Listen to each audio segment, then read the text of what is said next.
আসসালামু আলাইকুম। 2024 সালের 5 অগস্টের পর থেকে আমি এই পর্যন্ত তার পরের 6 মাস যদি হিসাব করি তাহলে অনেকগুলো ভিডিওতে বিএনপির ব্যাপারে কথা বলেছি। বিএনপি ক্ষমতায় আসুক এটাও চেয়েছি, এটাও আপনাদেরকে আগেও জানিয়েছি বেশ কয়েকবার। তো তার প্রেক্ষিতে আমরা মনে করেছিলাম যে বিএনপি ক্ষমতায় আসবে এবং একটা ভালো শাসন ব্যবস্থা এই দেশের মানুষকে উপহার দেবে, এটা আমার প্রচণ্ড বিশ্বাস ছিল। কিন্তু দিনকে দিন যে পরিস্থিতি বিভিন্ন ইস্যুতে, শুধু একটা কোনো বিশেষ ইস্যু না, ধরেন চুপ্পুকে সরানো, এই সবশেষ হ্যাঁ ভোট না ভোটের ভেতরেও বিএনপি না ভোটের পক্ষে অবস্থান নিল। সবশেষ মির্জা আব্বাসকে জিজ্ঞেস করলো একজন সাংবাদিক যে আপনি হ্যাঁ ভোট এবং না ভোট এটার কার পক্ষে অবস্থান নিচ্ছেন। সেটা আমার ব্যক্তিগত ব্যাপার। এটা আপনার ব্যক্তিগত ব্যাপার না তো, আপনি তো ভোটারদের কাছে ভোটও চাচ্ছেন, আপনি ধানের শীষ কাকে ভোট দেবেন বা ধানের শীষের পক্ষে চাচ্ছেন কি চাচ্ছেন, আপনাকে এটা প্রশ্ন করলে কি আপনি এটা বলতেন? তখন তো বলতেন যে না, অবশ্যই ধানের শীষের ভোট চাই। তাহলে হ্যাঁ ভোট না ভোটের ক্ষেত্রে ওনাদের কথা হচ্ছে যে আমরা এটা আমার ব্যক্তিগত ব্যাপার, এটা বলা যাবে না। তার মানে উনি হ্যাঁ ভোটের পক্ষে নাই। কোনটার পক্ষে সেটা আমরা এখনো জানি না। কিছু কিছু ক্ষেত্রে তো প্রকাশ্যে চলে এসেছে যে বিএনপি কাদের পক্ষে চাচ্ছে। ওনারা না ভোটের পক্ষে ক্যাম্পেইনও করেছেন। হাদির মৃত্যুর পরে বিএনপির লোকজন, বিএনপির যারা ফেসবুকের বিভিন্ন ইয়েতে আছে, ওদের সোশ্যাল মিডিয়াগুলোতে, তাদের অনেককে দেখেছি হাদিকে নিয়ে তারা বাজে কথাবার্তা বলেছে। তো এইভাবে একটার পর একটা যতগুলো ঘটনাতে আমরা দেখেছি, সবশেষ যদি আপনি মির্জা ফখরুলের কিছু বক্তব্য যদি শোনেন যে আওয়ামী লীগকে সরাসরি লাইসেন্স দিয়ে তারপরে বাংলাদেশের রাজনীতির মাঠে নামিয়ে দিয়েছেন তারা। যত মামলা আছে আমাদের বিরুদ্ধে আমরা সমস্ত মামলাগুলো তুলে দেব। এখন আমাদের যারা এখানে নৌকা ভোট দেয় না সারা বাংলাদেশে, আমি আপনাদেরকে এইটুকু আশ্বাস দিতে পারি যে আপনাকে হতাশ হবেন না, ধানের শীষ আপনাদের পাশে। আচ্ছা, মির্জা ফখরুলদের এই বক্তব্যের যে কোনো কার্যকারিতা নাই, এটাতে কোনো সমস্যা হচ্ছে না তা না। দেখেন, একটা জিনিস মনে রাখেন, বিএনপির কিছু মানুষ আওয়ামী লীগের সাথে আতাত করে গত 15 বছরও চলেছে। এই মির্জা আব্বাসের কথাই যদি বলেন, মির্জা আব্বাসের ঢাকা ব্যাংকের কোনো সমস্যা হয় নাই, মির্জা ফখরুলের কোনো সমস্যা হয় না। মির্জা ফখরুল হসপিটালে গিয়ে এক অবরোধ রাখার পরে তিনি হসপিটালে গিয়ে বিএনপির এক বড় নেতা, নাম বলতে চাই না, সেই বড় নেতাকে তিনি বলেছেন যে খালেদা জিয়ার কথা বলতে গিয়ে যে মহিলার পাগল হয়ে গিয়েছে, এখন তো ওনার কী দরকার ছিল অবরোধ রাখার। এই মির্জা ফখরুল ওনাদের জেলখানায় যখন নেওয়া হতো, জেলখানায় নেওয়ার পর থেকে সোনারগাঁ হোটেলে নিয়েও রাখা হয়েছে রাতের বেলা, এগুলো আমরা শুনেছি। সো তাদের কোনো সমস্যা হয়নি। সমস্যা বিএনপির সাধারণ কর্মী, যারা ভারতকে ঘৃণা করে, যারা বাংলাদেশের সার্বভৌমত্বে বিশ্বাস করে, যারা অন্যের চুরি করে আনা জাতীয় সঙ্গীত গাইতে চায় না, যারা এই দেশে ভারতের যে আধিপত্যবাদ এটাতে বিশ্বাস করে না, এটার বিরুদ্ধে কথা বলে, তাদের সবারই সমস্যা হয়েছে, এখনও সমস্যা হচ্ছে।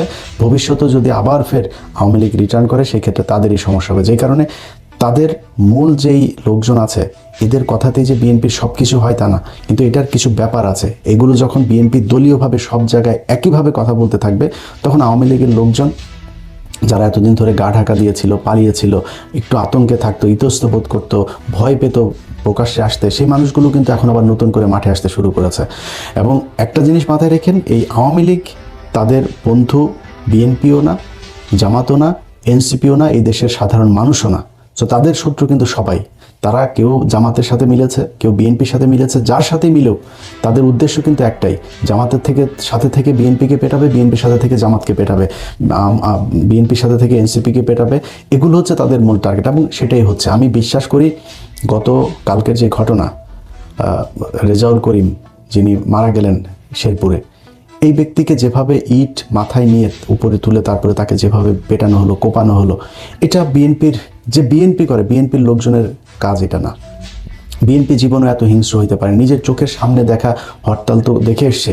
বিএনপির লোকজন গিয়ে বাসের থেকে আগে মানুষ নামায়, তারপরে মানে ওদের পেছনে যে কোনো সময় পুলিশ আসতে পারে, আওয়ামী লীগের লোকজন আসতে পারে, কিন্তু বাসের থেকে আগে যাত্রীগুলো নামায় তারপরে বাসে আগুন দিয়েছে। এটা বিএনপির আগুন দেয়া। আর আওয়ামী লীগের আগুন দেওয়া কোনটা? মানুষকে বাসের ভেতরে রেখে গান পাউডার দিয়ে মারা। এটা সেই আজকে থেকে না, সেই 1996-এর আগে থেকে তারা এগুলো শুরু করেছে। এখনও তারা এগুলো সারা জীবন তারা এগুলোই করবে। প্রতিটা এলাকায় আপনি আওয়ামী লীগের লোকজনগুলোকে আলাদা বাছাই করতে পারবেন খুব ইজিলি। সবচাইতে খারাপ, জঘন্য, হিংস্র এগুলো হচ্ছে আওয়ামী লীগ করে। সো সেই মানুষগুলোকে আপনারা দলে নিয়েছেন। নেওয়ার কারণে কি হলো? এই যে রেজাউল করিমের যে ঘটনাটা ঘটলো, এটা সেটার একটা প্রেক্ষিত। আমি এটার বাইরে কোনো কিছু মনে করি না। গত কয়েকদিনে জামাত ইসলামের অনেক মানুষই তো আছেন যে জামাত ইসলামের কেন নারীদেরকে কেন সামনে রাখা হয় না, নারীদেরকে নির্বাচন করতে দেওয়া হয় নাই কেন, নারীদেরকে বাইরে আসতে দেওয়া হয় না কেন, এটার বিরুদ্ধে কেন জামাতে, নারীদের বিরুদ্ধে যারা এই অধিকারের কথা যারা বলে সেই মানুষগুলো একজন ক্যান্ডিডেট হওয়া তো বহু পরের কথা, একজন সাধারণ কর্মী হিসাবে মানুষের বাড়িতে বাড়িতে গিয়ে তারপরে তাদেরকে দাওয়াত দিচ্ছে, তাদেরকে ভোট চাচ্ছে। এইটার জন্য তাদের শরীর থেকে ওড়না খুলে ফেলা হয়েছে, হিজাব খুলে ফেলা হয়েছে, তারপরে পেটে লাথি মারা হয়েছে। এই পর্যন্ত 2টা ভিডিও আমার চোখে পড়েছে। আমি বলতে চাচ্ছি আমার বিএনপির নেতৃবৃন্দ ওই জামাতের মেয়েদের ছায়া খুলে দেওয়া বলেছে।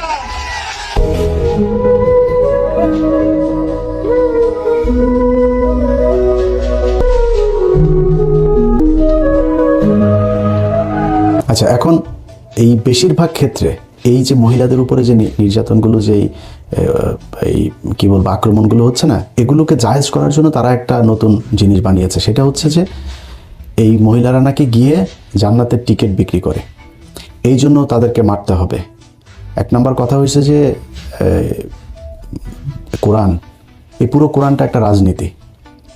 আপনার রাষ্ট্র শাসন ব্যবস্থা, রাষ্ট্র কিভাবে চলবে, সব কিছুই কোরআনের মধ্যে আছে। আপনি যদি কোরআন পড়েন, কোরআনের একদম শুরুর দিকের, একদম শুরু প্রাথমিক যে ইয়েগুলো আয়াতগুলো নাজিল হয়েছে, সে আয়াতগুলোতে শুধু মানুষকে আপনার করা হয়েছে যে তাওহীদের দেওয়া হয়েছে, দাওয়াত দেওয়া হয়েছে, তাদেরকে এনকারেজ করা হয়েছে, জান্নাতের সুসংবাদ জানানো হয়েছে, আল্লাহকে কেন বিশ্বাস করতে হবে, এইসব বিষয়ে কথা বলা হয়েছে। ঠিক মদিনায় হিজরতের পরপর থেকেই কোরআনের যে আয়াতগুলো নাজিল হয়েছে তার সবই কি আপনি আপনার স্ত্রীর সাথে কি ব্যবহার করবেন, আপনার পরিবারের, আপনার ছেলে সন্তানের জন্য কতটুকু সম্পত্তি ভাগ হবে, আপনার মেয়ের জন্য কতটুকু ভাগ হবে, আপনি কার কার সাথে বিয়ে করতে পারবেন, সমাজের সুদ খাওয়া যাবে কিনা, অর্থনৈতিক ব্যবস্থা কি হবে, কার প্রতি কি, কার কতটুকু হক, সব কিছু এগুলো নিয়ে আলোচনা। এই কোরআনের বাইরে মানে শরিয়া আইন মানে কি, আপনি কোরআনের যে কথাগুলো বলা হয়েছে সেগুলো।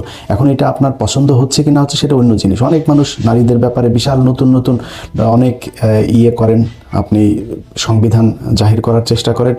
পৃথিবীর ভেতরে, কোরআনের ভেতরে আপনাকে নারীর যে অধিকার দেওয়া হয়েছে, যদি নারীরা আসলে জানতো যে কোরআনে তাকে কি কি বলা হয়েছে, তার কতটুকু অধিকার, এটা জানলে সে পরের দিন থেকে তারা না খায় বলতো যে কোরআনে যেটা বলেছে আমরা সেটা চাই। এখন ভাই, আমার বাংলাদেশে কয়দিন আগে মসজিদে নামাজ পড়তে পারতো না, ওয়াজ মাহফিল করতে পারতো না, সেই অবস্থা থেকে রাতারাতি বিশাল কিছু হয়ে যাবে, এটা আমরা বিশ্বাস করি না। যেই কারণে এই শরিয়া আইন হইতে হবে না হইতে হবে এটা নিয়ে এই বিতর্কে যাচ্ছে না। কিন্তু আপনি যদি মনে করেন যে কোরআন একদিকে, ধর্ম একদিকে, রাজনীতি একদিকে, এটা মিথ্যা কথা। রাসূল সাল্লাল্লাহু আলাইহি সাল্লাম খালি ধর্ম প্রচার করেন নাই, রাসূল সাল্লাল্লাহু আলাইহি সাল্লাম মসজিদে বসে খালি ইমামতি করেন নাই, মসজিদে বসে উনি রাষ্ট্র পরিচালনা করেছেন, উনি গভর্নর নিয়োগ করেছেন, উনি বলেছেন রাষ্ট্রের শাসন ব্যবস্থা কেমন হবে, অর্থনৈতিক অবস্থা কেমন হবে, এগুলো তিনি বলেছেন। সো এটার সাথে এটা আলাদা করে কিছু বলা যাবে না। এখন আপনি কারে ভোট দিবেন, কারে শাসন ক্ষমতায় বসাইলে আপনি সেই আগের মতো সেরকম নারীদেরকে, রাসূল সাল্লাম বলে গিয়েছিলেন না যে মক্কা থেকে একজন নারী, একটু ভুল হইতে পারে সংশোধন করেন, একজন নারী মক্কা থেকে সিরিয়াতে যাবে, তার ভেতরে গভীর রাতে সে সিরিয়াতে যাবে, তার ভেতরে একমাত্র আল্লাহর ভয় ছাড়া পৃথিবীর কোনো ভয় থাকবে না। এত নিরাপদ একটা নারীদের জন্য একটা পৃথিবী তিনি গড়ে দিয়ে যেতে চান। সো আপনি সেই জায়গা থেকে এর চাইতে ভালো কোথায় পাবেন, কি পাবেন? তো এখন যদি আপনি মনে করেন যে ধর্ম একদিকে, রাষ্ট্র আর আরেকদিকে, না ভাই, আমি একজন মুসলমান হিসেবে মনে করি ধর্মের নামে রাজনীতি না, ধর্মটাই রাজনীতি। সো সেই জায়গাতে কারে ভোট দিলে আপনি ভালো শাসন ব্যবস্থা পাবেন, কারে ভোট দিলে আপনি আল্লাহর সন্তুষ্টি লাভ করতে পারবেন। জান্নাতের টিকিট মানে কি? জান্নাত কি বাংলাদেশের গুলিস্তানে আছে নাকি, যে আপনার বা ইন্ডিয়াতে আছে না, সৌদি আছে না, আমেরিকায় আছে? এটা তো জানি না, আপনার কেমনি টিকিট দেবে? তার মানে জান্নাতে যাওয়ার রাস্তা আপনাকে দেখাই দেবে, বা জান্নাতের আপনি ইসলাম আপনাকে যেভাবে একটা সুন্দর শাসন ব্যবস্থা দিতে পারে এমন একটা শাসন ব্যবস্থা, যেটাই মনে করেন কারে দিলে পাবেন এটা আপনি জানেন। ধানের শেষে দিলে না দাঁড়িপাল্লায় দিলে, এটা আপনি চিন্তা করে নেন, এটা আপনার চিন্তার ভেতরে। কিন্তু আমি যদি এইটাকে বাদ রেখে যদি বলি যে জান্নাতের টিকিট বিক্রি করার এই কথা বলার কারণে জামাত ইসলামের কাউকে নির্বাচনী প্রচারণায় বাধা দেওয়া হবে, কোনো নারীর পেটে লাথি মারা এটা জায়েজ হবে, তাহলে চলেন আমরা বিএনপির পক্ষ থেকে কতজন এই পর্যন্ত জান্নাতের টিকিট